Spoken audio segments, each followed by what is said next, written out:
Hello and welcome back to Better Know a Poet. Today we're doing D. D is for Donne, John Donne.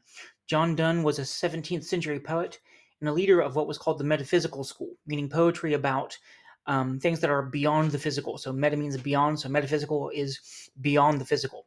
So this is poetry about the spiritual world, religion, and then things like love, hope, joy, anything that doesn't have physical presence. So John Donne was born in 1572 in London, England. Coming from a well-regarded Catholic family, his mother was a descendant of Sir Thomas More's sister, and his father was a successful London merchant. At the age of 12, Donne matriculated to the University of Oxford, where he studied for 3 years.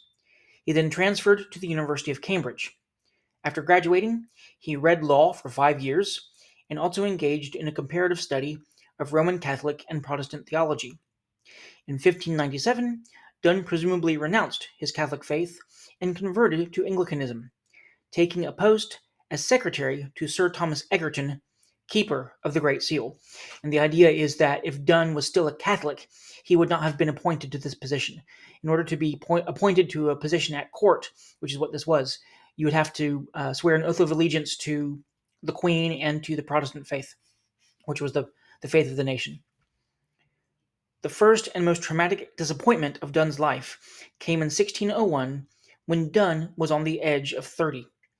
Falling in love with Egerton's niece, Anne, the two married in a private ceremony. Sir George Moore, Anne's father, was so infuriated by his daughter's marrying beneath her class to a former Catholic, he denied Anne's dowry and saw to it that Donne was dismissed from his post. For the next 10 years, Donne lived in poverty and dependence on wealthy patrons. During this time, Donne's friends, as well as members of the court, urged him to take holy orders and become an Anglican cleric. In 1614, King James I himself said that he would offer Donne no vocation but the church, so completely denied him any position in court, except if he entered the church. Out of options, he was ordained a priest the next year and began to rise quickly in the Anglican hierarchy. Only 6 years after his ordination, Donne was appointed as Dean of St. Paul's Cathedral, a post he held until his death in 1631. During his tenure, he became widely regarded as the greatest preacher in England. Donne is considered by some to be the greatest love poet in the English language. His love poetry is magnified by sometimes outrageous poetic conceits, in which an extended metaphor takes on metaphysical significance. In his Holy Sonnets, Donne incorporates the language and conceits of his love poetry, but instead of a female lover, addresses himself directly to God. So if you ever see any of his Holy Sonnets, I encourage you to read them. They're amazing. What we're going to read today is just called Song. It's one of his more well-known lyrics, although you may not know it's by him.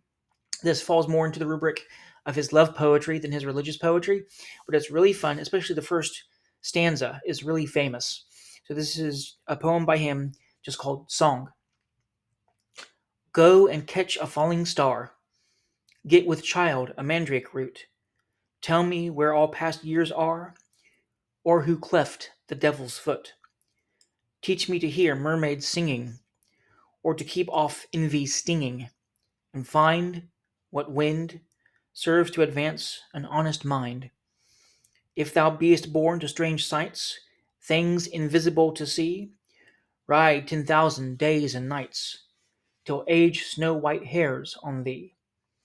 Thou, when thou returnest, wilt tell me all strange wonders that befell thee, and swear nowhere lives a woman true and fair. If thou find'st one, let me know. Such a pilgrimage were sweet, yet do not, I would not go, though at next door we might meet. Though she were true when you met her, at last you till you write your letter, yet she will be false ere I come to two or three. See you tomorrow.